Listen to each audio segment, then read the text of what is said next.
Sir, Sangli जिल्ह्यातील आमचे कंत्राटदार बंधू हर्षल पाटील यांनी परवाला त्याचे शासकीय बिल न मिळाल्यामुळे आत्महत्या केली। जलजीवन मिशन अंतर्गत त्यांनी काम केलं होतं। जवळपास 1,40,00,000 रुपये तिला थकीत होते आणि ते थकीत 1 वर्षभर असल्यामुळे आणि घेतलेल्या कामांचं जे काही मटेरियल आहे त्याचा म्हणा किंवा इतर सावकारी करून प्रायव्हेट पैसे उचलून त्यांनी ते काम केलं होतं। एक अपेक्षा होती की त्याच्यामधून 2 रुपये मिळतील, माझा कुटुंबाचा चरित्र तर चालेल। परंतु जलजीवन मिशन ही जी काही योजना आहे त्याचं कालपर्यंत असं वाटत होतं की त्याला पैसे येतील। कार्यकारी अभियंता असेल, मुख्य कार्यकारी अधिकारी असेल, ते सांगायचं आज पैसे येणार आहे, उद्या पैसे येणार आहे, महिन्यात येणार आहे। आता isakal.com आहे देशातील नंबर 1 ची मराठी न्यूज वेबसाईट। प्रत्येक अपडेटसाठी isakal.com ला नक्की भेट द्या। परंतु गेल्या 15-20 दिवसापूर्वी ज्यावेळेस केंद्र सरकारने या जलजीवन मिशनला पैसे देण्याचा हात झटकलं, त्याच्यामुळे सर्व कंत्राटदार हा हवालदिल झालेला आहे। कारण की त्याचं पूर्णपणे आबाळच फाटलेलं आहे, त्याच्या पायाखालची जमीन कसलेली। आता करायचं काय?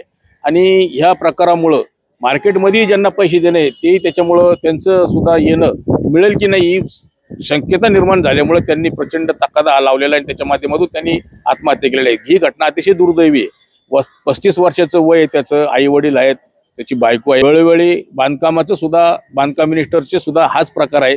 त्याही खात्यामध्ये जवळपास शासनाच्या राज्यभरामधून 89,000 कोटी रुपये थकीत आहे।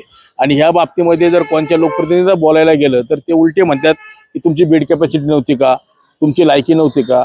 म्हणजे शासनाला कोणत्याही प्रकारे शासनाकडनं कॉन्ट्रॅक्टरने ॲडव्हान्स पैसे घेतलेले नाहीये, परंतु शासनाचे पैसे स्वतःचे पैसे खर्च करून शासनाची कामं करून या सुविधा सर्वसामान्य जनतेला पुरवल्यात आणि त्याचे पैसे द्यायला शासनाचे नाही। आणि उलट शासनाचे काही आमदार किंवा काही मंत्री ठेकेदाराची लायकी काढतात, हे बोलणं योग्य नाहीये। कारण की सरकारी मायबाप आहे, आज सरकारला पैसे देत नाही तर कॉन्ट्रॅक्टरला कसे? आज जर पाहिलं तर शासकीय काम हे पूर्णपणे स्वतःचे पैसे लावून, स्वतःचं स्किल लावून किंवा बाजारामध्ये उधाऱ्या पाधाऱ्या करून पूर्ण करावं लागतं आणि त्यानंतर त्याचं मोजमाप होतं, MB रेकॉर्डिंग होते आणि नंतर त्याचं बिल मिळतं। परंतु आज वर्षभर काम होऊनही जर त्याचे पैसे मिळत नसेल तर कंत्राटदारांनी जगायचं कसं आणि पुढे ती कामं करणार कशी काय? त्याचा प्रपंच उदरनिर्वाह कसा चालणार? आज जर पाहिलं तर कामगार क्षेत्रामध्ये जर 1 ते 10 तारखेपर्यंत माणसाचं वेतन मिळालं नाही तर त्याचं पूर्णपणे प्लॅनिंग बिघडतं। मग ठेकेदारही हाडामासाचा आहे, त्यालाही कुटुंब आहे, त्यालाही शाळा आहेत, त्याचे आई वडील आहेत, त्यालाही दर महिन्याला खर्च लागतो, त्याने कसा भागवायचा? आणि अशा कठीण परिस्थितीत जात असताना सुद्धा जर सरकारमध्ये बसणारी लोक अशा प्रकारे चुकीचे भाषा वापरत असत, ते कुठेही नीतिमत्तेला नियतीला धरून नाहीये।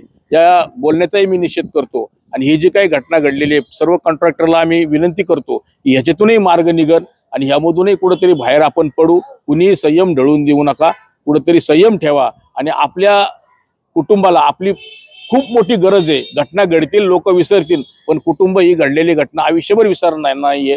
त्यामुळे कोणत्याही प्रकारे चुकीचा विचार करू नका, याच्यामधूनही मार्ग निघल आणि सर्व मिळून आपण याच्यातून मार्ग काढू, अशा प्रकारच्या ठिकाणी आशा व्यक्त करतो।